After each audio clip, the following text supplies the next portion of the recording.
congratulations. You've just arguably beaten the best player in the world right now and ended his 13-game winning streak. Just sum up how you're feeling for us. Absolutely tremendous. Peter Wright, Michael van Gerwen, Gerwin Price are the 3 best players in the world. Michael Smith and Nathan are right behind me. I was furious last week, Phil. I was angry. I felt like I was walking by Nathan and I was doing something. I think there was maybe a bump in the stage, and I just took that away from that double that I needed to go 4-1 up, and I was fuming with that loss. But fundamentally, it's like if you just go to the next match and get a win, and all of a sudden life is good again, and then you look at it's Gerwin Price. He's just 13 match unbeaten run, and I knew it was going to be a huge game, but that's a massive win for me. You were pretty much written off by every pundit going in the build up to this. As you said earlier, banker bets for everyone was Gerwin Price. Did that really spur you on heading into today's game? Yeah, I was quite angry. I was on a 6-hour train. It was a horrible train.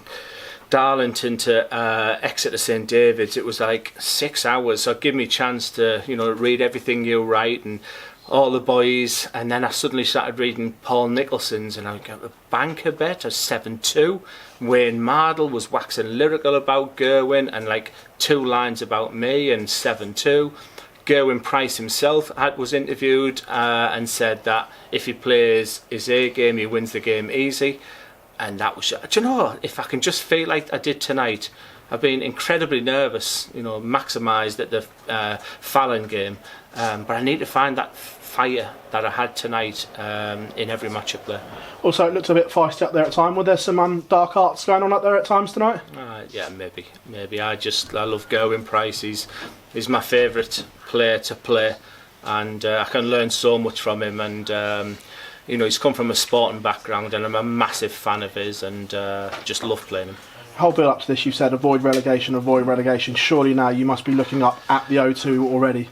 No, not the O2. I just want the 16 weeks experience would be great, and I just would love one of you media guys to say, right Glenn, mathematically you're through, but none of you have done that yet, so I've clearly got work still to do, and I move on to a huge game in Liverpool. Again, my wife's here, she's such a leveller.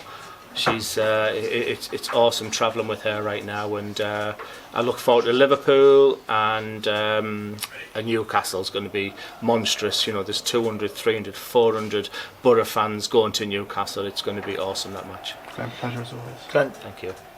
You always talked about Michael van Gerwen, Peter Wright, Gerwin Price being the best 3 in the world. Do you think it's a bit disrespectful that you're not up there, 3-time BDO world champion? Yeah, I find it hard to sort of put myself in that bracket. I won't lie. I've just practiced with Michael. It was lovely.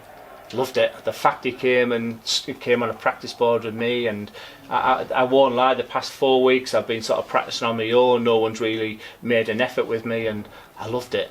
We played that 1-2-1 game, and we smashed it really, and that was nice. I felt accepted tonight. But I'm very aware. I'm very, very aware my game is.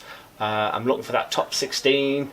I'm looking for a huge UK Open run now, but that's a massive win for me. I'll come on to the UK in just a second, but more importantly, you mentioned there about, again, do you ever not feel yourself that you're going to be up there towards that top 16, that top 10 in the world? Because you're playing really well still. Top 16, top 10 would be great, but when you talk about top 3 and you talk about Michael, Peter and Gerwin, I find that hard to try and give a parallel to. But right now, I'm top of the Premier League. I feel like I've justified that decision now, and I'm so chuffed. Just one quick one about the UK Open. Last year coming in the second round, this time coming in the 4th round. You don't even have to play on the Friday evening, especially when you come in here off the Premier League. Is that a massive help for you going into what could be a very long weekend? Yeah, it's a real bonus for being, to get into the top 32 in the world.